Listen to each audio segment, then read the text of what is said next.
نبی اکرم صلی اللہ علیہ وسلم نے ارشاد فرمایا، مومن کے دوسرے مومن پر 6 حق ہیں۔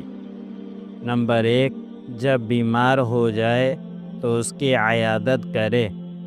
نمبر 2، جب وہ فوت ہو جائے تو اس کے جنازے میں شریک ہو۔ نمبر 3، جب وہ دعوت کرے تو قبول کرے۔ نمبر 4، جب وہ ملاقات کرے تو اس کو سلام کرے۔ نمبر 5، جب اس کو چھینک آئے تو اس کا جواب دے۔ نمبر 6، پیٹھ پیچھے اور موجودگی میں اس کا خیر خواہ رہے۔ حضرت سہل بن سعد ساعدی رضی اللہ تعالی عنہ بیان کرتے ہیں کہ نبی کریم صلی اللہ علیہ وسلم نے ارشاد فرمایا، مومن الفت یعنی محبت کا مرکز ہوتا ہے۔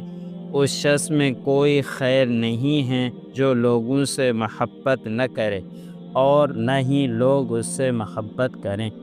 حضرت عبداللہ بن عمر رضی اللہ تعالی عنہ سے روایت ہے کہ نبی کریم صلی اللہ علیہ وسلم نے ارشاد فرمایا، مسلمان کا بھائی ہے، وہ نہ تو خود اس پر ظلم کرے اور نہ اس کو ظالم کے حوالے کرے کہ وہ اس پر ظلم کرے۔ اور جو شخص اپنے بھائی کی حاجت روائی کی فکر میں ہوتا ہے، اللہ تعالیٰ اس کی حاجت روائی کرتا ہے۔ اور جو مسلمان سے اس کی مصیبت کو دور کرے تو اللہ تعالیٰ قیامت کی مصیبتیں اس سے دور کرے گا۔ جس نے کسی مسلمان کے عیب پوشی کی تو اللہ تعالیٰ قیامت کے دن اس کی عیب پوشی فرمائے گا۔ اللہ عمل کریں۔